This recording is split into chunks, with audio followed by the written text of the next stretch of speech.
Bonjour à tous, ravi de vous retrouver dans Smart Job, votre rendez-vous emploi RH, c'est tous les jours du lundi au vendredi, débat, analyse, expertise. Et au programme aujourd'hui, dans Bien dans son job, on parle des nouveaux enjeux des administratrices et TEUR. On en parle avec la déléguée générale de l'IFA, l'Institut français des administrateurs, de nouveaux enjeux pour 2022. On fera le point avec elle dans quelques instants. Smart Philo, votre rubrique philosophique. La philosophie justement au service du monde du travail. On va en parler avec Pierre Delbé, docteur en philosophie, directeur de l'IPHE. Il nous éclairera, il est l'auteur de Aristote 10 clés pour repenser le management. Et puis le cercle RH, c'est notre débat quotidien. Vous connaissez notre rendez-vous. On parle de reconversion au moment où beaucoup outre-Atlantique, vous avez vu ces chiffres impressionnants, eh bien, médiatisent leur départ pour changer de vie, changer d'horizon. On en parle. Y a-t-il le même phénomène en France? On tentera de répondre à cette question avec nos invités qui sont des experts. Et puis pour terminer l'émission, fenêtre sur l'emploi, process Mon Amour, au-delà du processus et du process standard, quelles pratiques réelles pour les recruteurs en France? Est-ce qu'ils doivent faire leur révolution, ces recruteurs, justement, face à cette pénurie d'emploi? On en parle avec Jean Pralon, professeur en gestion des ressources humaines à l'EM Normandie. Voilà le programme, tout de suite, c'est bien dans son job.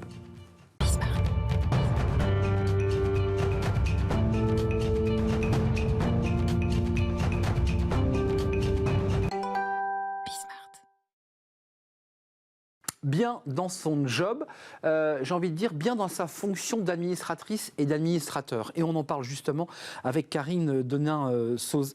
Vous êtes déléguée générale de l'IFA, qui est l'Institut français des administrateurs et TRIS. Alors je voudrais que vous vous présentiez brièvement, parce que votre parcours est très intéressant. Un monde dans le pied dans l'entreprise. Vous êtes passé par la politique, puisque vous avez été, je crois, la vice-présidente de la métropole de Lyon, en charge de l'économie. Et puis, vous êtes aussi administratrice et vous êtes aujourd'hui cette déléguée générale de l'IFA. L'IFA s'est créée en 2003. C'est quoi sa philosophie de l'IFA ? Alors, l'IFA porte les pratiques de bonne gouvernance. C'est-à-dire que l'IFA s'inscrit dans la réalité d'un administrateur ou d'une administratrice dans toute son évolution. Donc, l'IFA, c'est d'abord un réseau. On rassemble près de 3000 administratrices et administrateurs en France qui, tous les jours, partagent... Parité ou pas encore? Parité, oui, parité, ouais. Tout à fait. C'est important. À tous les niveaux. Et d'ailleurs, la parité s'est complètement installée aujourd'hui dans la réalité des conseils. On en parlera sur les dernières évolutions constatées depuis maintenant à peu près 3-4 ans. L'IFA, c'est aussi un think tank. Donc, on réfléchit, on écrit des guides, des rapports, des livres blancs. On se projette. Et puis, l'IFA, c'est aussi de la formation. Alors, pourquoi ces 3 piliers ? Tout simplement parce qu'aujourd'hui, l'administratrice et l'administrateur a besoin d'être accompagné, a besoin d'être formé. Et c'est une mission éminemment complexe et qui devient de plus en plus complexe de nos jours. Justement, je voulais vous poser cette question. On va rentrer dans les enjeux de 2022 parce qu'il y a un grand renouvellement des conseils d'administration. Pour le grand public et pour un certain nombre de Français, c'est un peu des zones grises, des zones où finalement on ne sait pas trop ce qui s'y passe. J'imagine que votre mission, c'est aussi d'expliquer, de raconter ce que fait un administrateur. C'est important ? Alors, en effet, la gouvernance, on en parle beaucoup, mais très peu de personnes comprennent réellement de quoi il s'agit. Il faut savoir que dans les entreprises, vous avez la direction générale avec toutes les fonctions de direction, et puis vous avez le conseil qui est en fait le cœur décisionnel des organisations, là où se fait la pensée stratégique, là où se fait la relation aux actionnaires, là où s'anticipent les risques également. Et personne véritablement ne sait que vous avez cet échelon dans l'entreprise qui gouverne en fait et qui fait en sorte que l'équilibre dans le développement de l'organisation se joue à moyen et long terme et pas seulement dans le présent. Mais vous l'avez été, vous l'êtes encore, je crois, administratrice ? Alors moi, j'ai eu la chance de faire 12 ans de politique. Et quand vous faites de la politique, exactement, vous prenez ce temps de recul qu'il faut par rapport aux événements et aux choses et vous voyez loin. Donc c'est une école absolument magnifique d'ailleurs pour des personnes qui ensuite veulent rentrer dans des conseils. Il se trouve que notre pays est très très bien organisé. Nous avons un gouvernement, on va dire, à l'échelle de notre nation qui est tout à fait exemplaire et qui d'ailleurs peut être inspirant pour des organisations. On est exactement dans le même monde à une autre échelle. C'est ce qu'il faut comprendre. Vous avez finalement un président, un gouvernement dans une entreprise et puis des fonctions exécutives qui font les feuilles de route qui sont décidées par ce président et cette gouvernance d'entreprise. Qui seraient les députés en quelque sorte, si on veut aller pousser la métaphore jusqu'au bout. Oui, on peut trouver ce genre de parallèle avec un schéma de gouvernance qui a des garde-fous. Et c'est là où c'est très intéressant. On a vu notamment avec la période que nous traversons, qui est quand même très particulière, avec des nouveaux risques, avec une crise qui ouvre des potentiels, avec une adversité qu'il a fallu évidemment voir se mettre en place, l'émergence de plein de comités spécialisés qui viennent accompagner le Conseil, mais surtout, le plus notable, c'est que les conseils s'ouvrent. Et s'ouvre à ça, c'est 2022, c'est votre horizon, là, 2021, le plus proche. 2020, 2021 et encore en 2022. Quand on dit que les conseils s'ouvrent, c'est que vous avez maintenant de nouveaux profils qui rentrent et qui doivent prendre place dans les conseils, sur les enjeux environnementaux, sur le numérique, sur tout ce qui est capital humain. Donc une diversité des conseils. On a beaucoup parlé de la parité, mais la parité, il faut savoir qu'elle est maintenant acquise. 10 ans après la loi Copé-Zimmermann. Une nouvelle loi est arrivée, d'ailleurs. On voit que c'est installé à tous les niveaux, les femmes qui ont une influence. Et maintenant, il faut effectivement capillariser sur les fonctions dirigeantes. Mais il faut maintenant une diversité de compétences et puis surtout que cet organisme qui est le Conseil est une collégialité qui fonctionne bien pour faire tourner à plein cette diversité. Alors, janvier-février, vous avez ce guide IFA sur l'audit des bonnes pratiques pour les comités d'audit. Vous avez plein de publications qui sont des outils, et justement des outils très pratico-pratiques. Comment on les recrute, ces administratrices et administrateurs? Ceux qui correspondent finalement, ceux qui vont pouvoir coller à l'évolution de l'entreprise. Parce que c'est vrai qu'aujourd'hui, l'entreprise se transforme de l'intérieur, le numérique, les organisations. Comment on fait pour les recruter? Comment on trouve la perle rare? Alors, beaucoup de bouche à oreille, beaucoup de réseaux, parce que la qualité première d'un administrateur ou d'une administratrice n'est pas seulement ses compétences, c'est aussi son savoir-être. Et donc, pour cela, vous n'êtes pas recruté sur un entretien ou un CV. Il faut vous rencontrer. Et puis, surtout, cette mission devenant de plus en plus complexe, il faut être formé et compétent. Parce que c'est votre compétence qui vous donne cet atout d'être engagé dans un conseil. Il faut avoir une valeur ajoutée. Qui que vous soyez, il faut avoir une valeur ajoutée par rapport à un groupe qui est constitué au sein de ce conseil. Mais ça veut dire, excusez-moi, parce que vous avez été aussi administratrice, vous avez travaillé dans l'entreprise, c'est quoi? C'est un entretien d'embauche? C'est-à-dire c'est un peu comme un recrutement traditionnel. Quand on recrute un administrateur, il faut savoir ses diplômes, ses compétences. Enfin, j'imagine qu'il faut se vendre quand même. Alors vous ne prenez pas n'importe qui dans votre conseil. Il y a une logique de composition qui doit être équilibrée. Oui. Et puis vous avez un comité de nomination, bien souvent dans des entreprises d'une certaine taille, qui effectivement vont chercher la perle rare au moment présent dans le développement de l'entreprise. Et cette composition, d'ailleurs, elle peut évoluer dans le temps. Donc à l'échelle de l'administratrice ou de l'administrateur, il ne faut pas simplement se reposer sur des compétences, il faut comprendre la logique précisément lorsque vous ciblez une entreprise ou un conseil, si c'est évidemment votre bonne place. Donc il faut regarder le secteur, où en est l'entreprise et si vous êtes effectivement cet élément manquant qui va faire la différence. C'est un peu comme un dîner, il faut quand même faire aussi attention quand on invite, se dire, lui ne s'entend pas très bien avec lui, ils sont tous les deux très compétents, mais ça ne fonctionnera pas dans le groupe parce qu'il y a aussi un travail de groupe, d'écoute, d'attention, ça joue énormément ça. C'est le dîner parfait, mais c'est aussi un dîner en dynamique. C'est-à-dire que se posent et s'invitent à la table des discussions des sujets qui sont extrêmement complexes. Les nouveaux risques. Bien sûr. Lorsque vous avez affaire à des fonds activistes, comment est-ce que vous réagissez? Pérenniser l'entreprise, des choix d'investissement, la rémunération des dirigeants, comment choisir votre... Oui, il y a des comités de rémunération qui sont... Absolument. Comment faire face aujourd'hui aux enjeux environnementaux, la responsabilité sociale de l'entreprise, qui est un des gros constats de cette sortie de crise. Et qui prend de plus en plus de place. Qui prend de plus en plus de place, mais sur lequel maintenant vous êtes redevable vis-à-vis de la société et vis-à-vis de vos actionnaires. Donc tout ça demande à ce que ce soit intégré dans la stratégie globale de l'entreprise, qui n'est plus simplement un objet qui répond à des logiques financières ou économiques, qui est aussi redevable vis-à-vis de parties prenantes, que sont des salariés, des fournisseurs, que sont des pouvoirs publics. Donc on a une logique de coopération qui fait que vous pouvez aujourd'hui répondre aux défis en présence. Karine Dognin-Sauzé, votre boulot, votre mission, pour le dire simplement, c'est quoi? C'est d'accompagner? C'est d'être au plus près de ces administrateurs qui peuvent vous appeler, parce que vous êtes là aussi en rempart, en disant là, je suis dans une situation où j'ai besoin d'aide. Ça arrive, ça? Alors, tous les jours, nous avons un président et une présidente de TI qui cherchent un administrateur. On vous appelle? On nous appelle. Je dois faire évoluer mon conseil parce que j'ai tel enjeu. Comment est-ce que je peux procéder? Est-ce que vous avez un guide, un rapport? Est-ce que vous pouvez me faire rencontrer une personne?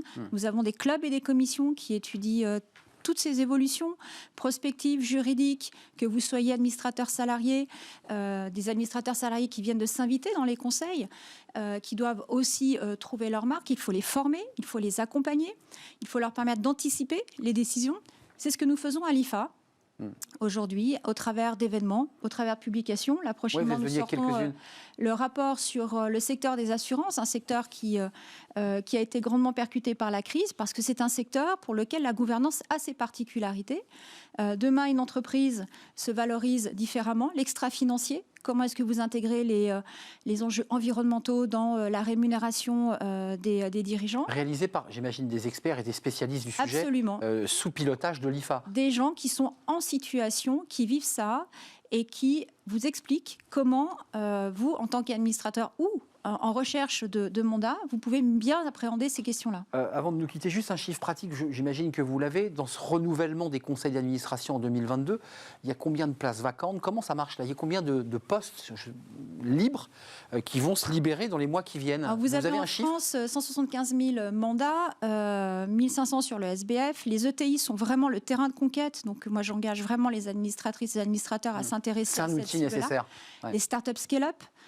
Qui sont en hyper-croissance, donc qui ont besoin d'ailleurs de s'organiser elles-mêmes et puis de faire appel à des compétences extérieures. Et puis formez-vous. Nous faisons des certificats avec notamment Sciences Po, avec Audencia, avec HEC sur les entreprises familiales. Durée de formation? Durée 4 mois. 4 mois. Mais ça fait vraiment une différence. Vous passez vraiment une étape incroyable et surtout, c'est ce qui fait que vous comprenez ce que l'on attend de vous dans les conseils et c'est ce qui vous met sur une lampe de rancement pour être au bon endroit.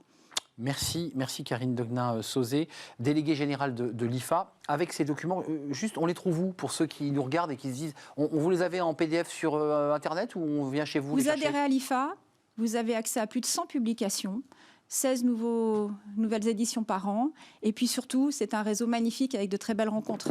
Adhérer à l'IFA, c'est le message qui passe, de manière à pouvoir vous référencer et avoir accès à tous ces documents si vous souhaitez devenir administratrice auteur, à condition de passer sous les fourches codines, évidemment, de ce comité de sélection, parce que c'est quand même c'est un grand oral. C'est une fonction très exigeante. Oui, c'est un grand oral, il ne faut pas le manquer ce moment. Il ne faut pas le manquer, mais il faut être à la hauteur. Merci, on suivra de très près, évidemment, l'activité de l'IFA. On bascule, on parle de la philo dans l'entreprise. Bah oui, parce que c'est toujours intéressant d'avoir un regard philosophique pour parler de l'entreprise. On en parle tout de suite, c'est Smart Philo. Smart Philo, justement, un philosophe pour nous parler de la philosophie au service de l'entreprise. C'est-à-dire c'est tout l'esprit de cette rubrique hebdomadaire. On en parle avec Pierre Delbé. Bonjour Pierre. Bonjour. C'est votre premier Smart Philo. On est très heureux de vous accueillir dans cette rubrique. Sûrement pas le dernier d'ailleurs. Docteur en philosophie, directeur de l'IFAE. P-H-A-E, mais IFAE, prononcé IFAE. Puis ce livre, Aristote, 10 clés pour repenser le management, avec cette petite gravure d'Aristote, édition Mardaga.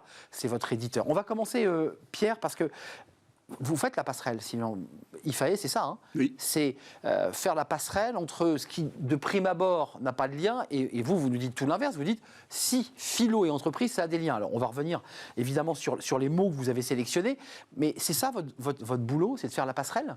Oui. IFAE, ça veut dire Institut de philosophie appliquée à l'entreprise. C'est comme ça que je le présente. Alors effectivement, c'est de faire la passerelle parce que cela mérite d'être fait. Elle n'est pas suffisamment faite. Dans les entreprises, la philosophie permet, je dirais, de mieux vivre au sein des entreprises. Voilà. C'est ce que j'essaye de montrer, c'est ce que j'essaye de faire avec mes clients. Oui, tout à fait. De mieux vivre, et on va aborder les 3 mots que vous avez sélectionnés qui sont des mots importants dans l'entreprise, la logique, l'éthique et la métaphysique. Là, on se dit, tiens, il va falloir que vous nous expliquiez un peu la métaphysique de l'entreprise. Mais logique et éthique, concrètement, c'est quoi? C'est un travail sur soi-même aussi, la philosophie? Oui, d'une certaine manière. Vous voyez, la logique, vous savez, c'est vraiment la première chose qu'on étudie en philosophie. C'est Aristote qui a inventé la logique. Il a écrit 6 livres sur la logique, ce qu'on appelle l'organon, c'est-à-dire la façon dont notre manière d'utiliser notre intelligence pour définir, pour faire une proposition et pour argumenter. Pour construire. Oui, tout à fait. Pour construire un discours qui soit un discours cohérent et qui soit un discours dans lequel on arrive à entrer, qu'on arrive à comprendre et auquel on peut adhérer. Donc un problème bien posé, c'est ce que dit Poincaré, oui. C'est un problème à moitié résolu. Oui. C'est-à-dire que si on travaille et qu'on a les clés d'Aristote, que vous devez transmettre, j'imagine, dans vos conférences, on tient quelque chose. Alors, je dis souvent, si vous voulez, que la meilleure définition, c'est une définition qui est partagée. C'est-à-dire que, si vous voulez, le philosophe n'est pas simplement quelqu'un qui arrive à avec sa quincaillerie philosophique, vous comprenez ce que je veux dire, Bien avec sûr. ses définitions, ses machins, ses livres, etc. Les phrases de Nietzsche. Voilà, ces phrases de Nietzsche et les bonnes phrases qui passent bien. C'est surtout quelqu'un qui provoque à la réflexion et qui va effectivement provoquer une réflexion personnelle sur les concepts clés de la vie en entreprise, qui peut être le management, le leadership, etc. Vous faites évidemment la passerelle, vous faites le lien entre des sujets d'entreprise et la philosophie. Et j'imagine que votre philosophe de référence, on l'aura compris à travers votre livre et ce que vous nous dites, c'est Aristote. Pour vous, c'est celui qui incarne le mieux cette passerelle entre le monde de la philosophie et l'entreprise ? Oui. Enfin, pour moi, oui. En tout cas, je l'utilise souvent. J'utilise beaucoup certains concepts qu'a développé Aristote et qui me semblent incroyablement efficaces pour comprendre les relations interpersonnelles, par exemple, au sein de l'entreprise. Alors justement, les relations interpersonnelles, c'est le deuxième mot que vous avez sélectionné, Pierre. Oui. C'est l'éthique. Oui. Alors c'est un mot qui est même sorti un peu de son sens philosophique, parce qu'il y en a beaucoup, on utilise beaucoup ce mot. Parfois même, il est un peu dévoyé de son sens, mais il a un sens profondément philosophique. Oui. Éthique, vous savez, c'est le mot grec, ethos. Et curieusement, c'est le même mot que coutume, que soi, sœur, cousin, etc. Tout ça, c'est les mêmes mots. Ce sont des mots qui sont reliés par quelque chose, à savoir une certaine proximité. Vous voyez, on parle d'éthique d'entreprise, on parle d'éthique médicale, on ne parle pas d'éthique républicaine. Ça, c'est le mot moral qu'on utilise, la morale républicaine. Exact. Et donc, vous voyez, l'éthique, c'est effectivement l'idée que l'on va réfléchir sur les meilleures pratiques que l'on a au sein des entreprises et qui font partie de notre culture propre. C'est ça, au fond, l'éthique. Mais j'ai même le sentiment que quand vous rencontrez ces chefs d'entreprise ou ces managers ou ces salariés, le fait de mettre le mot éthique dans la philosophie le fait sortir aussi du concept qu'on utilise pour la RSE, parce qu'on utilise beaucoup le mot éthique dans la RSE. Oui. Vous le ramenez tout de suite dans le débat philosophique. Dans le débat philosophique, mais aussi, vous savez, dans l'essentiel des relations interpersonnelles que l'on a. Moi, je dis qu'une relation managériale, c'est une relation qui est essentiellement éthique. Pourquoi ? Parce qu'à partir du moment où j'ai une relation avec l'autre, je vais avoir une relation qui est une relation de justice, une relation de transparence, plus ou moins. Ou pas. Ou pas. Bien sûr. Mais à ce moment-là, ce sont des choix qui sont des choix plus ou moins explicites, plus ou moins implicites, et qui sont toujours intéressants à analyser. Et donc je dis simplement qu'une réflexion éthique, c'est une réflexion dans laquelle, justement, le positionnement de chacun va pouvoir être explicité. Alors, mais j'imagine que non seulement vous faites des conférences, mais que vous avez aussi des échanges. C'est-à-dire que les personnes peuvent s'exprimer. C'est tout l'intérêt d'ailleurs d'avoir cet échange avec vous. Absolument. Qu'est-ce qu'elles vous disent ? Elles vous disent, mais attendez, ça c'est bien beau l'éthique, philosophiquement, moi ça me plaît. Mais tous les jours, je ne vis pas l'éthique, moi. C'est-à-dire que, en fait, c'est pas tout à fait comme ça que ça se passe, si vous voulez. En fait, ce qui se passe, c'est que les gens, ils ont des problèmes de conflit, ils ont des problèmes relationnels, ils ont des problèmes qui font que, eh bien, ils n'y arrivent pas. Et à ce moment-là, si vous voulez, par exemple, quelqu'un qui est dans une situation conflictuelle avec quelqu'un, je vais lui parler de l'amitié selon Aristote. Parce que chez Aristote, il y a 3 types d'amitié. Il y a l'amitié utile, l'amitié agréable et l'amitié honnête. J'aime beaucoup cette... C'est génial. C'est génial. C'est assez génial. Ça n'a pas pris une ride, ça, hein ? Comment ? Ça n'a pas pris une ride. Ça n'a pas pris une ride. Et ce que l'on peut vivre au sein des entreprises, c'est précisément l'amitié utile. Qu'est-ce que c'est qu'une amitié utile ? C'est le fait que vous faites bien votre job, je fais bien mon job, et c'est génial parce qu'il y a un moment où ça marche. Vous voyez ce que je veux dire ? Et si ça marche, eh bien on va avoir un plaisir ensemble, et ce plaisir ensemble va pouvoir aussi déboucher sur... Et oui. Ah oui. Sur quelque chose qui... Premier stade, c'est utile. Ouais, voilà, c'est ça. Si ça marche, on peut... On est payé pour ça. Vous comprenez, c'est l'utile. Il faut que je fasse bien mon job. Et ça, c'est très important. Mais derrière, je vais avoir aussi des victoires. Parce qu'ensemble, on va faire un travail. On est sur un projet qui a du défi, qui est un enjeu pour l'entreprise. On va le réussir. On ne va pas être simplement dans l'utilité. Ouais, tu as bien fait ton job, moi aussi. Bon, voilà, c'est tout. Non, on va être super contents ensemble. Vous comprenez. Donc il va se créer sur cette base autre chose. Ou pas d'ailleurs aussi. Exactement, ou pas. Il y a plein de conflits en général. Bon, je veux dire, on est surtout avec du conflit parce que les choses sont difficiles, les délais sont courts, etc. Alors, Pierre, terminons. Il nous reste 3 minutes. Vous avez tout votre temps, mais c'est très court pour un philosophe, 3 minutes. Oui. C'est vrai, il faut le dire. C'est un temps, mais minuscule. La métaphysique dans l'entreprise. Alors, on a bien compris l'éthique, qui souvent d'ailleurs vient se heurter au conflit. Donc, vous les aidez, si j'ai bien compris, à faire un pas de côté, à regarder peut-être le sujet d'une autre manière, vue. Mais la métaphysique, là, c'est encore plus philosophique. Oui. Vous savez, quand je dis la métaphysique, c'est un petit peu provocateur. En fait, ce qui est important, c'est le sens. Alors vous me direz, le sens, maintenant, ça devient une tarte à la crème. Qu'est-ce qu'on en parle beaucoup ? Oui, on en parle beaucoup, toujours. Et un peu trop. Ouais. Mais vous savez, je dis le sens, c'est le but final. C'est ce qui permet de créer un langage commun, parce qu'on décrit un petit peu l'ADN d'une entreprise. Vous savez, un petit peu la raison d'être d'une entreprise, c'est quoi ? C'est l'ADN de l'entreprise, c'est ce que dit Jean-Dominique Sénard. Et je trouve que c'est très juste. Lorsque je suis dans la raison d'être de ce que je fais, oui, raison d'être, l'être. La métaphysique, c'est un discours sur l'être, vous savez ce que voilà. Et je maintiens qu'à partir du moment où je suis cohérent avec la raison d'être de l'entreprise et avec ce que je crois au fond de moi-même et qui va me permettre de me réaliser au sein de l'entreprise, eh bien, si vous voulez, ça a du sens et il va y avoir de l'engagement, encore une fois. Pour faire juste une petite passerelle avec le débat qu'on va avoir là dans quelques minutes dans le cercle RH, qui est le débat quotidien, ça fait écho exactement au sujet dont vous parlez. On a un débat sur la reconversion. Vous avez vu qu'aux États-Unis, les gens se filment, c'est les grandes démissions. Presque 5 millions d'Américains démissionnent, se filment, disent au revoir, ciao, je me casse. Comment vous regardez ce débat qui, là, pour le coup, est très philosophique? Ce sont des Français, des citoyens traversés par une forme de crise existentielle, crise de doute. Comment vous regardez ce sujet? Moi, je dis que le travail, la profession, l'activité professionnelle n'est pas simplement, si vous voulez, un but en soi, c'est un moyen de se réaliser soi-même. Vous voyez ce que je veux dire? Le but que nous avons tous en commun, professionnel ou pas professionnel, c'est qu'on n'a pas envie de rater notre vie. Voilà. Et donc, la profession est un des éléments clés qui me permet précisément de m'engager et de réussir une grande partie de ma vie. En gros, le tiers de notre vie, hein, quand on regarde, voilà. Et c'est en ce sens-là que, si vous voulez, à partir du moment où on... Mais c'est plus fort maintenant. Oui, c'est plus fort que maintenant. Il y a une sorte d'intensité autour de ce sujet. Je suis tout à fait d'accord avec vous. Moi, j'ai tendance à dire que il y a 40 ans, la question du sens de mon activité était importante, pour moi en tout cas. Aujourd'hui, elle est essentielle. Essentielle. Elle est essentielle. C'est qu'il y a une forme de résignation qui avait finalement un peu issue du mouvement ouvrier, du monde ouvrier, où on se résignait. Absolument. Aujourd'hui, une forme de révolution intérieure. Oui. Et donc, il faut répondre à cela. Et je crois que c'est très intéressant. Et que la philosophie, là aussi, en fouillant bien, Aristote peut nous apporter des clés. Je crois que, si vous voulez, la philosophie, si vous voulez, dès qu'on parle du sens, normalement, les philosophes... C'est chez vous, ça. C'est chez nous, ça, oui, tout à fait, Mais exactement. Oui. Normalement, on a 2 ou 3 trucs à dire. Le problème, c'est qu'il faut sortir du jargon philosophique incompréhensible pour entrer précisément dans une façon de parler en philo qui soit vraiment intéressante, compréhensive et à laquelle on puisse adhérer personnellement. Rendre les choses intelligibles, comme dirait un philosophe. Oui. C'est vrai que sinon, ça maintient l'interlocuteur à distance et ça n'a aucun intérêt. C'est un plaisir de vous accueillir, Pierre. Pierre Delbé, philosophe, vous l'aurez compris, IFAE. IFAE. IFAE, bien sûr. IFAE, comme institut. On va y arriver, évidemment. Aristote, 10 clés pour repenser le management. Chez Mardaga, c'est votre dernier livre. Et justement, on aura bien compris qu'Aristote vous inspirait beaucoup. On fait une courte pause. Et justement, tiens, on bascule dans le cercle RH. On parle de la reconversion. On vient de l'évoquer sous un angle philosophique. Mais qu'en est-il en France de ces salariés qui veulent se reconvertir? Est-ce qu'il y a une vague de reconversion des salariés qui, au-delà de changer de métier, veulent changer de vie? Ça, c'est un sujet important et on va en parler avec mes invités dans quelques instants, juste après la pause.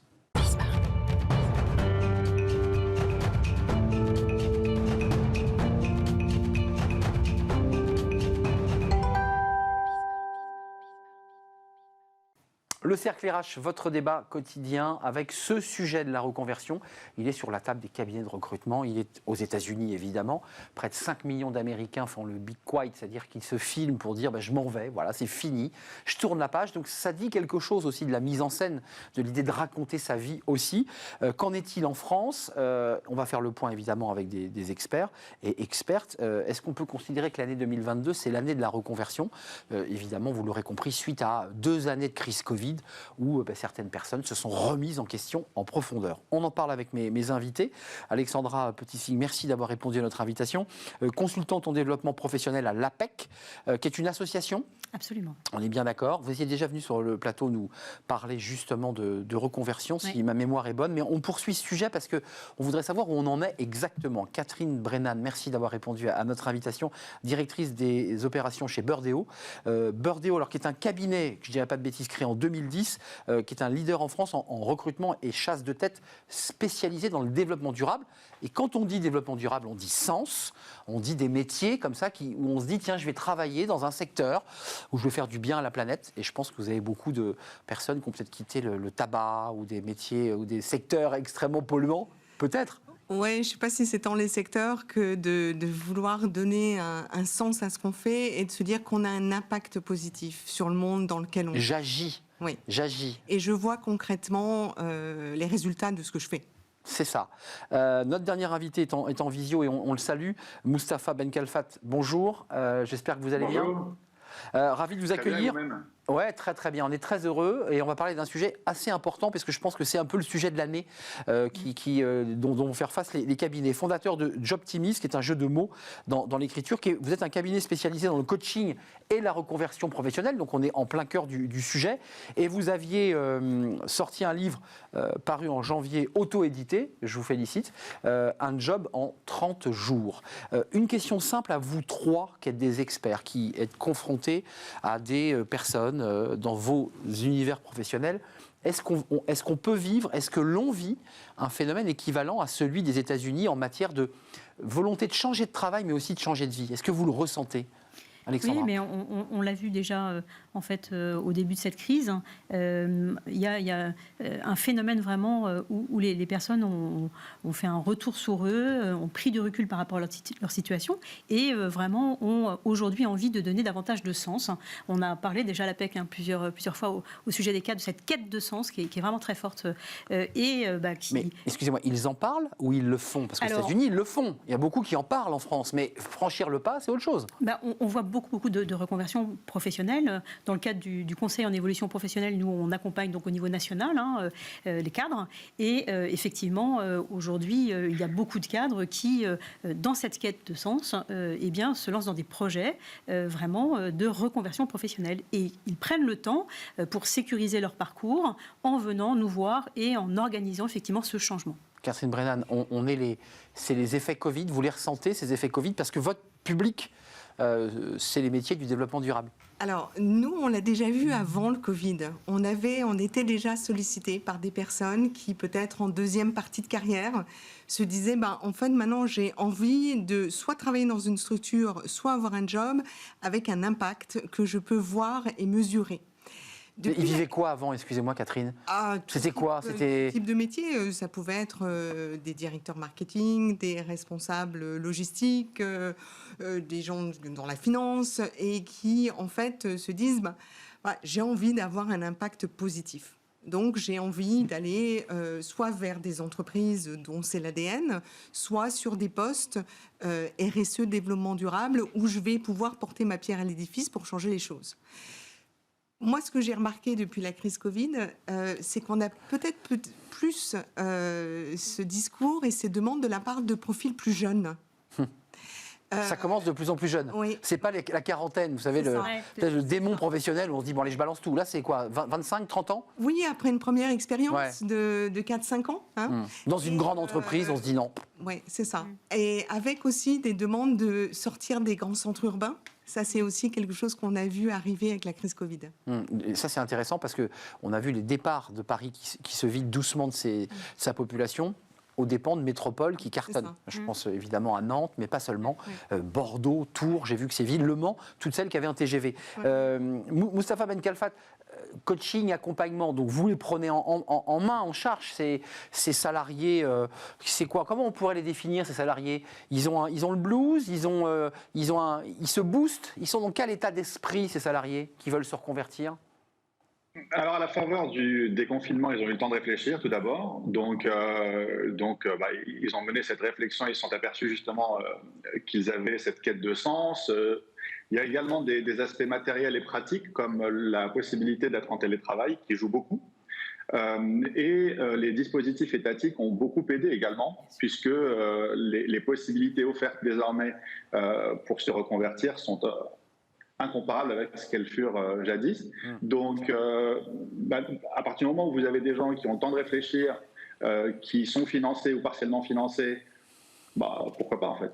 Oui, vous soulevez un sujet qu'on va évoquer peut-être en fin d'émission, en dernière partie, sur les dispositifs institutionnels, parce que c'est vrai que quand on a des garde-fous et qu'on on peut être formé, aidé financièrement, le risque est plus faible. Mais quand même, juste un petit focus sociologique sur les métiers, parce qu'on voit des gens qui quittent la finance, qui quittent des grands groupes, jeunes ou moins jeunes. J'ai quand même regardé, j'ai essayé d'affiner, il y a quand même beaucoup de personnes qui partent vers des métiers manuels, vers des métiers qui sont très très très éloignés de ce qu'ils faisaient auparavant. On devient céramiste, vous évoquiez un exemple tout à l'heure d'un céramiste. Qu'est-ce qui le pousse? C'est quoi? C'est la liberté? C'est la créativité? C'est quoi l'idée? C'est aussi d'avoir laissé de côté des talents, d'avoir laissé de côté vraiment des aspirations qui n'étaient pas dans la logique forcément économique. En tout cas, l'idée qu'on s'en fait, bien sûr, et Et à ce moment-là, à ce moment de réflexion, donc à la faveur notamment du reconfinement et puis de ces moments où on est chez soi effectivement en télétravail, eh bien on se dit, voilà, aujourd'hui j'ai des dispositifs qui sont à ma disposition, j'ai du temps pour mettre les choses en place, donc j'ai envie de donner le sens que je souhaite à ma vie. Juste un mot, c'est aussi des personnes, là je parle pour vous et Moustapha Ben Khalfat, des salariés qui acceptent de gagner moins. Enfin, il y a aussi quand même un enjeu financier. Ils sont aidés pour se reconvertir, mais globalement, ils partent du principe qu'ils ne vont pas forcément avoir le même salaire que quand ils étaient dans le grand groupe du CAC 40. Vous êtes d'accord? Non, vous n'êtes pas d'accord? Non, pas toujours, dans la mesure où vous avez, par exemple, chez certains cadres, la compréhension d'une logique d'offre et de demande. Vous avez énormément de métiers qui rendent complètement chèvres les recruteurs, un business developer, un spécialiste du commercial ou un spécialiste de la cybersécurité aujourd'hui.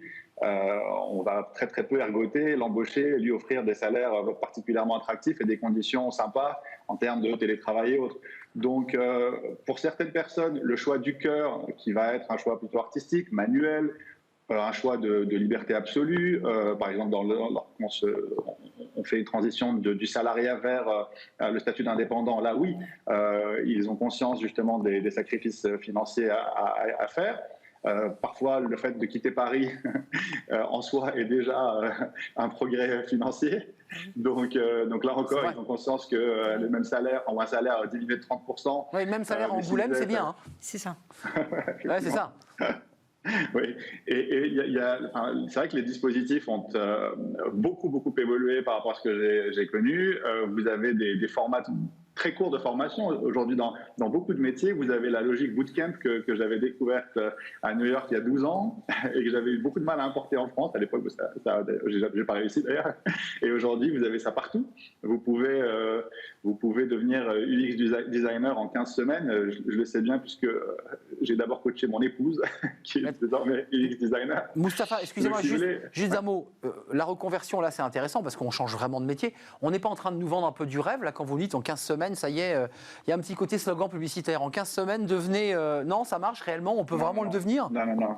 Oui, on peut vraiment le devenir. Enfin, si vous voulez, la démonstration est faite depuis 2005-2006. Vous prenez des boîtes américaines, ça fait 15 ans qu'elles font la démonstration qu'elles peuvent fabriquer du développeur, qu'elles peuvent fabriquer des gens qui sont capables de tout à fait performer dans les nouveaux métiers. Alors bien sûr, vous avez une transition, ça se fait pas en 15 semaines, vous avez acquis les bases.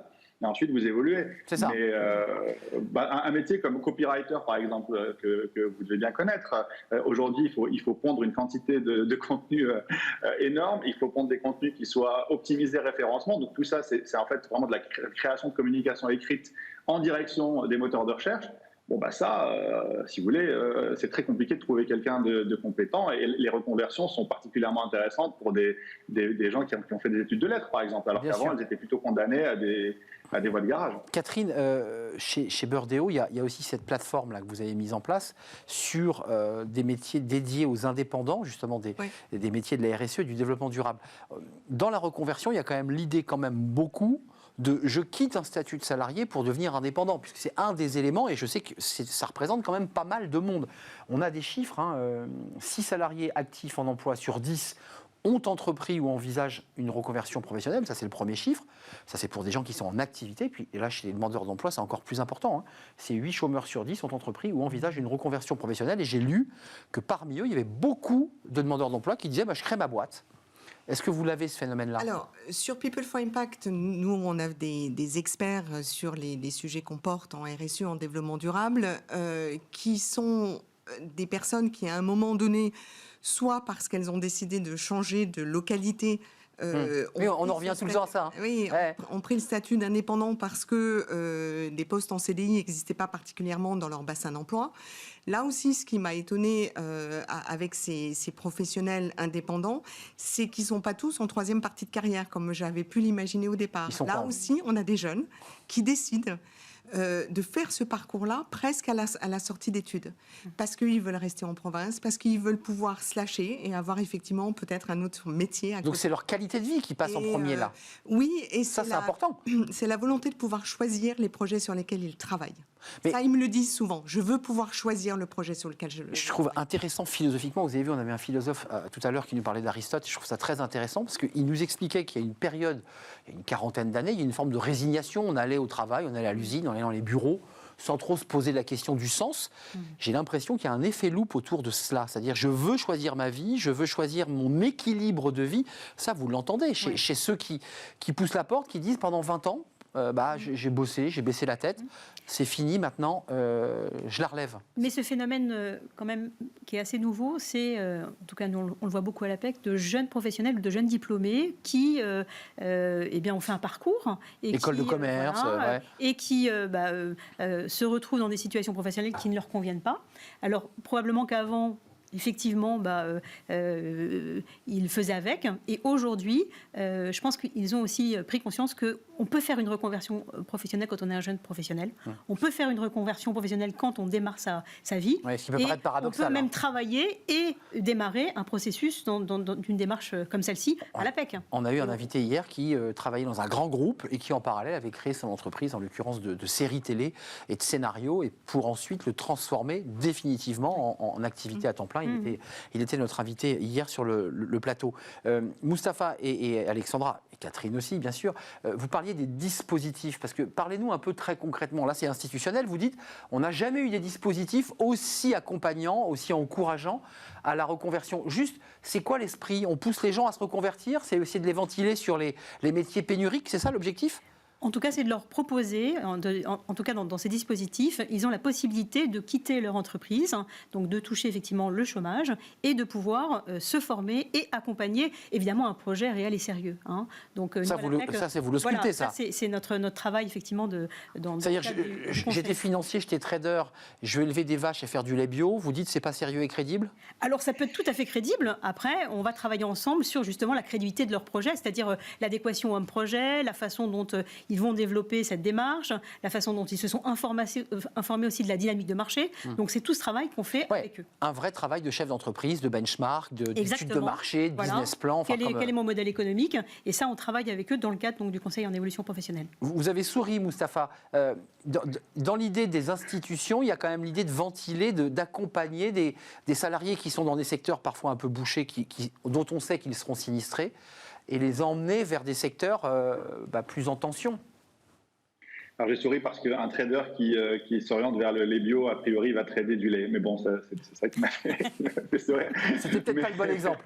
C'est ça. Ouais, il fait son champ de haricots verts, puis après il monte son usine et il devient un industriel du haricot vert. Si vous êtes producteur de lait, inquiétez-vous si vous voyez arriver des traders. Mais non, les dispositifs sont nombreux et existent. Alors, en fait, dans une société qui évolue comme toutes nos sociétés évoluent, avec l'obsolescence extrêmement rapide de certains métiers et les problèmes pour pourvoir d'autres métiers, il en va presque de la paix sociale. Vous ne pouvez pas abandonner des millions de personnes au désespoir, et je pense que les États sérieux le savent très bien. La France donne beaucoup d'argent. La seule difficulté, c'est que pour sauter le pas, il faut une pédagogie, il faut accompagner les personnes dans leur processus de reconversion d'une meilleure manière, les rassurer, et pour obtenir cette motivation qui permette la réussite de cette reconversion, encore faut-il que le parcours soit beaucoup mieux fléché. Donc oui, vous avez des dispositifs, oui, il y a beaucoup d'argent qui est déversé, et ce sera, en fait, je pense que par rapport à des phénomènes comme les gilets jaunes, mais pas seulement en France, partout dans le monde, c'est tout simplement incontournable. Vous ne pouvez pas laisser des millions de personnes sur le carreau si vite. Or, il y a des jobs qui sont complètement voués à disparaître, mais à des vitesses qu'on n'a jamais connues jadis. Et des jobs, je parle beaucoup de la cybersécurité, avec une image, je vais essayer d'aller vite, mais on paye des policiers pour la paix sociale. En fait, dites-vous que la cybersécurité, si quelqu'un vous cambriole votre appartement, il a moins de chances de récupérer des sous que s'il cambriole votre téléphone. Évidemment. Or, a-t-on suffisamment de policiers du web? Non. Et on va en avoir besoin. Et vraiment, les besoins appellent à une formation et à une reconversion massive d'un sacré paquet de monde. Je vous ai vu sourire, Catherine, sur le volet, je dirais, très enjeu sociétal. On ne peut pas laisser des millions de Français, parce qu'on était dans la reconversion, je dirais, agréable, c'est-à-dire qu'on devient céramiste parce qu'on veut quitter son bureau, et là, on crée une activité. Je dirais que quelque part, il y a une forme de passion. Là, on est sorti un peu de ce débat-là. On est dans une reconversion, je dirais, fléchée, organisée, accompagnée par les pouvoirs publics. C'est ce que vous vivez aussi, j'imagine, dans ces nouveaux métiers autour du développement durable. Ou pas? J'ai pas l'impression. Moi, j'ai vraiment l'impression que au cours de ces 2 dernières années, il y a aussi un certain nombre d'outils en ligne qui ont vu le jour. C'est un des aspects positifs d'ailleurs du Covid, d'un nombre de formations, d'événements qui ont permis à un plus grand nombre de personnes de pouvoir monter en compétences, d'apprendre un certain nombre de choses et de se dire, mais en fait, c'est ça que je veux faire, c'est comme ça que je veux poursuivre ma carrière. Donc c'est pas uniquement un fléchage, je dirais, social pour faire basculer de métiers totalement sinistrés ou qui disparaîtront vers des activités. Aussi. Si, parce qu'il faut le dire, la PEC c'est accompagne des cadres sur ces sujets. Voilà, c'est vrai qu'aujourd'hui aussi, les cadres et les salariés ont tout moyen de s'informer sur quand même les métiers qui arrivent, sur les nouveaux métiers émergents. En tout cas, la PEC, cyber, numérique. On produit des études sur justement le développement de ces métiers donc émergents. C'est lesquels? On est d'accord? La cyber, le numérique? Notamment, voilà. Bon, il y a toutes les fonctions commerciales aussi qui sont dans le digital, qui sont très, très... il y a beaucoup de travail et donc beaucoup de besoins. Donc aujourd'hui, je pense que les personnes, les cadres notamment, mais les salariés ont vraiment moyen d'aller chercher de l'information pour organiser leur reconversion en fonction effectivement de la logique de dynamique de marché et de leur goût, de leur appétence et de leur talent. Au risque de vous reposer la même question, les chiffres APEC, vous voyez une augmentation? Alors, on va avoir une étude en 2022 là, qui va sortir, parce qu'on est en train donc de collecter tous ces éléments. Et donc, là, vous sentez voilà, on va avoir... En tout cas, vous n'avez pas les chiffres encore. On n'a pas tout à fait les chiffres, mais en tout cas, ce que je veux dire, c'est que... La tendance est quand même à la hausse. Il y a une vraie dynamique, en tout cas, professionnelle. Il y a une grande dynamique des cadres aujourd'hui, en ce moment. Catherine, les métiers vers lesquels vous fléchez ceux qui poussent la porte de Burdeo, c'est quoi ces nouveaux métiers dans le développement durable notamment? C'est quoi? C'est très vaste le développement durable. Oui, c'est très vaste. C'est un spectre très large. Oui, c'est très vaste, mais c'est ça qui le rend aussi enthousiasmant. C'est-à-dire qu'on peut avoir de l'impact de plusieurs manières. Oui. Soit en n'oubliant pas sa première partie de carrière et ça va le rajouter et qu'on a pu développer, mais qu'on met au service d'un projet différent, d'un projet impact. Et puis dans les métiers natifs du développement durable, vous avez bien évidemment toujours ces métiers très transverses qui embarquent les collaborateurs vers plus de durabilité, mais vous avez de plus en plus des métiers qui deviennent très techniques sur des aspects très précis d'économie circulaire, de biodiversité, de bien-être animal, de finances, puisqu'il y a de plus en plus d'obligations pour les entreprises d'un point de vue financier. Donc la palette n'a pas terminé de grandir encore. Donc les métiers dont on parle, on les connaît, mais on a encore des métiers devant nous qu'on ne connaît pas. Enfin, il y a des nouveaux métiers qu'on ne connaît pas. Et dans 10 ans, on se dira, bah oui, tiens, il y a ces nouveaux métiers, on en a besoin. Moustapha, ça aussi, c'est un enjeu de reconversion très fort, parce que je ne dis pas qu'il faut revenir au Gosplan ou à la Datar, mais il faut quand même réfléchir un peu le monde à 20 ans. C'est de se dire, bon, bah voilà, on a une masse de cadres qui sont là, mais dans 20 ans, il faudra les mettre là. Et là, la reconversion, elle devient presque obligatoire. Je voudrais vous donner un exemple. Tout à fait d'accord, Sophie. Attendez, Catherine, terminez. Je voudrais vous donner un exemple précis. Je suis arrivée chez Burdeo il y a 3 ans. C'est pas très long, 3 ans. Et vous avez envie de partir déjà? Pas du tout. Pour être céramiste? Bah oui, bien sûr, dites-le. Peut-être pour aller faire du lait bio. Vous voyez qu'on est tous confrontés à ce sujet.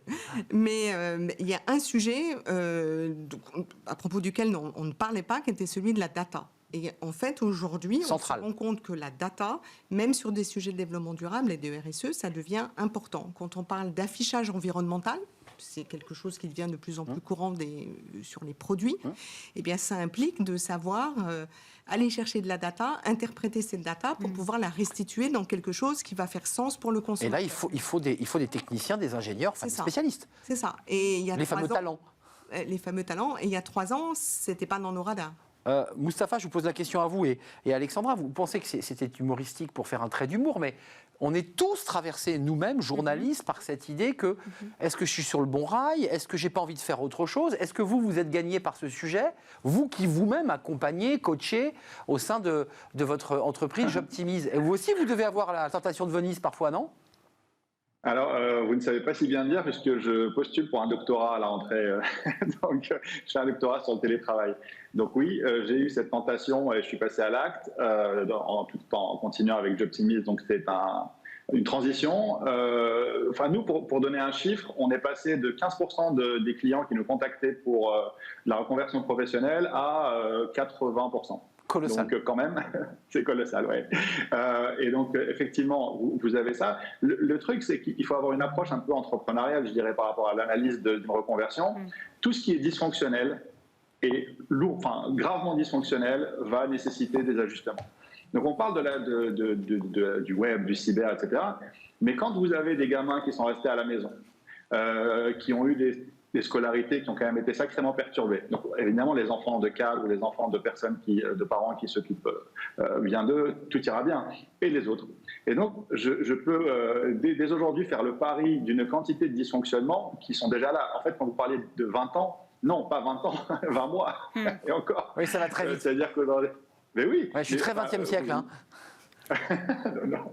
Mais disons que, par exemple, en termes de santé mentale, je ne sais pas pour vous, mais moi, autour de moi, c'est un chaos terrible.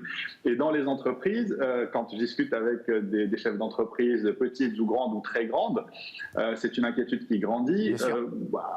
Un exemple, c'est la psychiatrie. Je me souviens d'avoir fait une réunion avec toutes les équipes de Jobtimise en disant aujourd'hui, la psychiatrie est un sujet RH, pas la psychologie, la psychiatrie. Et on est dedans. La psychiatrie, on est dedans. Bah oui. Alexandre, comment attendez. on fait pour gérer quelqu'un qui est... Bien sûr, Alexandra, là, il soulève un sujet de fond parce qu'on est passé de la reconversion, je dirais, agréable, presque fun. C'est-à-dire qu'on va dans une ville en province, on s'installe différemment. Là, on est sur des sujets moins fun quand même. C'est une reconversion qui est liée à des salariés qui sont en burn-out, en pétage de plomb, en difficulté et qui, presque par la force des choses, doivent changer d'air, quoi. Mais souvent, vous les voyez, ceux-là aussi. C'est aussi au travers justement d'un travail de veille qu'on fait, hein, vous tous, hein, pour réfléchir à l'avenir de nos métiers, à la façon dont on va se positionner et de pouvoir se former, hein, pourquoi pas, sur le sujet du télétravail qui est un sujet clé aujourd'hui. Donc, on a effectivement ce travail indispensable à faire de réfléchir à. Il y a une usure ou pas? Parce que Mustapha, il soulève une chose importante. Il dit que la psychiatrie est un élément RH. On en a beaucoup parlé sur ce plateau, on l'a traité plusieurs fois. Il y a une usure des cadres aujourd'hui qui vient justement accélérer un peu plus le processus de reconversion. Est-ce que vous le sentez?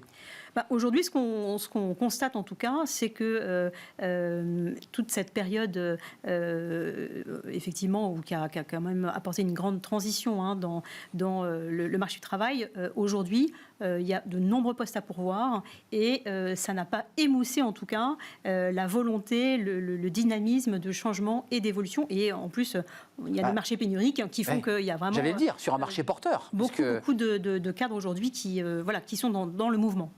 Merci à vous, merci d'être venu sur notre plateau, merci à vous Catherine Brennan, directrice des opérations chez Burdeo. Je ne sais pas si elle a envie de se reconvertir, elle ne nous a pas répondu. Mais je l'ai déjà fait. Mais elle l'a déjà fait, voilà, il y a 10 ans, on saura tout.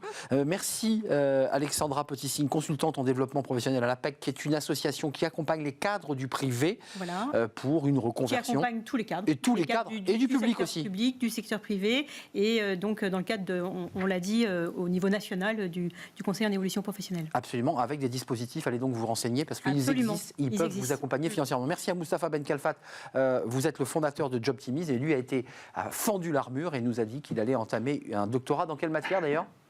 Télétravail. En télétravail, donc en fait là justement, on en est au stade du débat, sciences de gestion, sociologie. Je n'avais pas entendu le mot télétravail. Donc un doctorat sur le télétravail, donc vous allez nous apporter de la valeur. Vous viendrez nous en parler sur le plateau de Smart Job parce qu'on a envie d'en savoir plus sur les retombées de ce télétravail sur les salariés. Merci à vous trois, merci de nous avoir éclairés.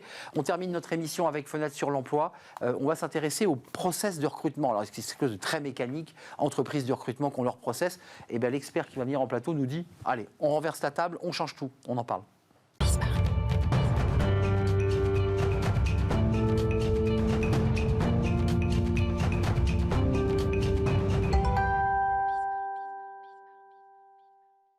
Fenêtre sur l'emploi, on parle recrutement très souvent dans cette rubrique. Process, mon amour. Au-delà du process standard du recrutement, quelle pratique réelle, quelle pratique idéale pour les recruteurs en France? Ça ressemble presque à un sujet de philo. On a 10 minutes, presque un peu moins de 10 minutes avec Jean Pralon, puis je ramasserai les copies évidemment. Vous êtes professeur en gestion des ressources humaines à l'EM Normandie. On est ravis de vous accueillir régulièrement sur ce plateau. L'EM Normandie qui fête d'ailleurs ses 150 ans. Absolument. Dernière étude, vous avez travaillé justement sur ce lien entre le process de recrutement et la manière dont on peut externaliser, digitaliser. Ça fonctionne, la méthodologie actuelle ou pas de recrutement? Parce qu'on voit bien l'aspect pénurique qui est gigantesque. Je ne sais pas si c'est du recrutement, mais en tout cas, ça existe. Alors, il y a un vrai sujet de trouver des compétences. Donc, il y a peut-être le moment de se dire, est-ce qu'il ne faudrait pas revoir un peu ce process qu'on connaît par cœur, sans vraiment comprendre pourquoi il marche? Et l'étude, c'était ça. C'était se dire, ce process, qui est le même partout, que tous les recruteurs utilisent de la même façon, qui est enseigné partout, est-ce qu'on sait vraiment pourquoi il marche? Et est-ce que dans la tête des recruteurs, il y a bien une conscience très claire de ce qui fait que ça marche, et donc quels sont les leviers à utiliser? Juste un mot pour ceux qui nous regardent et qui ne sont pas dans le recrutement, le process traditionnel, dont vous dites d'ailleurs, c'est très intéressant, que c'est les juniors qui l'utilisent de manière très docte, parce qu'ils le suivent voilà, comme c'est un repère. C'est un repère, et on n'en sort pas. C'est quoi le processus traditionnel, avant d'évoquer ce qui pourrait être fait? Très simple. Très simple. Pour trouver, il faut savoir ce qu'on cherche. Donc on commence par se dire, il y a des critères, donc on étudie le poste à pourvoir, on regarde ce que faisait celui qui part par exemple, on regarde ce que pense le manager, et puis ensuite on va essayer de repérer des critères, et puis on va chercher. On va faire une fiche d'abord. Faire une belle fiche, ouais. Un brief, une fiche de fonction, bon. Et puis on va essayer de chercher le ou les candidats qui vont être le plus proche possible de ces critères-là. Et ensuite, on va les présenter au manager et c'est en général lui qui décide à la fin quel est celui qu'il veut. Ça, c'est traditionnel. Il y en a 5, puis à la fin, on arrive en finale avec 2, avec des cases qu'on coche. Ça, c'est ce que fait le junior. Pourquoi j'allais dire, vous le remettez en question, ou pourquoi vous avez choisi de vous intéresser à ces soi-disant process traditionnels? Parce qu'il y a 2 façons de comprendre le process. La première, c'est ce que j'ai dit au fond, c'est des critères. Et c'est ce que font les psychologues en général, dont je suis. C'est-à-dire des gens qui disent, il y a des critères pour le poste, il y a des critères pour les candidats, et donc il faut un matching entre les deux, donc des critères. Et puis, il y a des consultants ou des recruteurs un peu plus seniors qui se disent, au fond, le bon candidat, c'est peut-être celui qui coche toutes les cases, mais c'est aussi celui qui plaît au manager. Et donc, il y a une question de lien à tisser. De psychologie, là. Voilà, il y a un sujet qui est repérer des critères qu'on peut objectiver, et il faut le faire. Mais il y a aussi un sujet qui est de créer des connexions. Un bon candidat, c'est celui qui va être content d'être là, qui va être intéressé par le poste, qui va avoir une relation avec le manager, qui va être petit à petit intégré dans une équipe. Excusez-moi d'aller un peu au fond des choses, mais on peut avoir quelqu'un à diplôme égal, l'un est fade, triste, peu motivé, l'autre a peut-être pas le bon diplôme, mais est passionné, signifie sa motivation, son envie. Vous dites, peut-être faut-il choisir celui-là. Alors, je dis surtout que celui qui va être le meilleur, c'est celui qui, à la fin du process, sera comme ça. Donc, celui pour lequel le recruteur aura fait un effort qui va être de le prendre là où il est, peut-être peu intéressé, peu au courant du poste à pourvoir. Quand on est une PME de province, on n'est pas Danone ou L'Oréal, donc on ne sait pas qui on est. Donc, le boulot du recruteur, c'est de tisser le lien. C'est de transformer un candidat qui coche toutes les cases d'un point de vue des compétences en quelqu'un qui a envie d'y aller, quelqu'un qui va avoir une appétence pour le poste, pour l'entreprise, et puis qui va être dans une relation d'envie avec le manager. Mais ça veut dire que vous soulevez 2 sujets. Il y a les profils qu'on cherche et il y a la marque employeur de l'entreprise. Alors quand c'est des petites entreprises, on met de côté les très grosses, celles qui sont identifiées. Il y a quand même un gros travail côté entreprise. S'identifier, montrer son plus beau visage, donner envie aux recrutés de pousser la porte.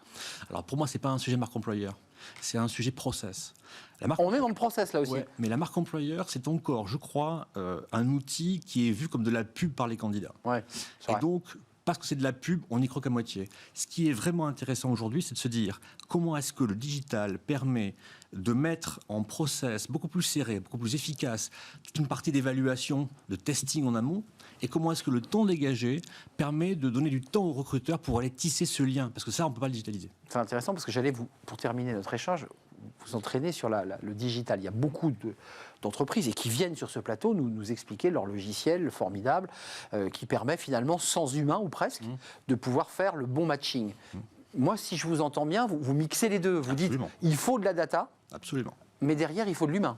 Il faut de la data pour savoir ce qu'on cherche. La data peut dire quelles sont les bonnes soft skills, quelles sont les compétences à avoir, et ça, seule la data peut le faire. Donc il faut ça. Il faut du digital pour aller chercher des candidats sur les job boards. Il faut de la data pour aller repérer les compétences et évaluer les candidats. Ça, c'est très facile à digitaliser et ça marche beaucoup mieux comme ça. Par contre, ce qu'on ne pourra pas digitaliser, c'est la création de ce lien, le tissage de ce lien entre le candidat et un manager, entre le candidat et une entreprise, et une marque employeur et un métier. Donc l'avenir du recrutement, c'est quoi? Vous qui avez observé finalement, est-ce que les recruteurs, les entreprises de recrutement, les cabinets comme on les appelle, doivent se remettre en question? Qu'est-ce qu'elles doivent modifier? Elles doivent, je crois, donner une part plus importante au temps consacré à la relation. Puisqu'on va mettre du digital partout, on va générer du temps. Qu'est-ce qu'on fait de ce temps? Est-ce qu'on fait du low cost en se disant on peut industrialiser par le digital le recrutement, des profils, du matching, du digital très simple? Ou bien est-ce qu'avec le temps qu'on dégage, on peut retrouver des marges de manœuvre pour aller consacrer du temps à créer la rencontre, à créer le lien? Jean-Pierre Lelong, il faut quand même préciser, parce que tout ce sujet porte aussi sur un problème grave, c'est que quand on se trompe de recrutement, derrière, c'est parfois des coûts énormes pour l'entreprise, de rupture de contrat. C'est un enjeu très fort pour l'entreprise. Ce travail en amont, s'il est mal fait, 1 an plus tard, 6 mois plus tard, c'est un coût pour l'entreprise. C'est pour ça que l'idéal, c'est les deux. C'est du digital, parce que là, on sait repérer des choses, repérer des compétences, les mesurer, les évaluer, et ça... C'est-à-dire là, c'est un brassage, et on affine un tout petit peu les profils. Ah, plus qu'un petit peu, très fort. On affine très, très fort les profils pour repérer les compétences qu'il faut et que détiennent les candidats. Ça, on sait le tester avec des outils digitaux. Mais après, pour aller finir la relation, finir de la créer, de la tisser, il faut de l'humain. Donc ça veut dire qu'il faut accentuer ces moments d'échange tant avec le cabinet et le recruté qu'avec le manager. Donc ça doit jouer non plus en 2 temps, mais peut-être en plusieurs temps plus importants. Bien sûr. Plus de temps d'échange avec ce manager. Bien sûr. Qui d'ailleurs vous dit, vous savez mieux que moi, j'ai pas le temps, j'ai pas que ça à faire, j'ai aussi mon équipe à faire vivre. C'est pas si simple ça. En théorie ça marche. Ouais. Alors, en pratique, le manager, il a intérêt à trouver des bons candidats. Le problème du manager, souvent, c'est que c'est pas un expert du recrutement. Bah non. Et son problème, c'est qu'il ne sait pas toujours repérer des compétences. C'est pour ça qu'il faut du digital en amont. C'est le digital en amont qui sait dire on peut certifier, on peut observer, on peut tester des compétences. Mais excusez-moi, il y a quand même des services RH, même dans les ETI. C'est-à-dire que le manager n'est pas tout seul dans un bureau avec les recrutés. Il est quand même déjà le cabinet, puis le service RH qui a déjà présélectionné. Lui c'est le final cut, si je peux me permettre. Donc, Oui. Mais comme il n'a pas forcément les compétences pour gérer un entretien, le risque est un peu fort qu'il le fasse un peu mal. Et donc là, il y a aussi des choses à faire. Il faut éduquer les managers à être des bons recruteurs, à la fois pour leur entreprise, pour vendre la marque employeur, et puis aussi pour savoir repérer les bonnes compétences chez les candidats. Merci Jean-Pierre Lelong d'être venu nous éclairer, professeur en gestion des ressources humaines, psychologue, je ne l'avais pas précisé. Et vous êtes prof à l'EM Normandie qui fête ses 150 ans, qui est une école d'ailleurs qui a un peu essaimé, bien au-delà de la Normandie, il faut aussi le préciser, au-delà même de la France. Merci d'être venu nous rendre visite, à très bientôt. On termine l'émission évidemment, je remercie toute l'équipe, Kylian à la réalisation, le grand retour de Kylian, merci à Mickaël pour le son, Fanny Griesmer qui m'accompagnait dans cette émission, et puis Carla pour l'accueil invité que je salue et que je remercie. Je serai là demain. D'ici là, portez-vous bien, prenez soin de vous, évidemment. Bye bye.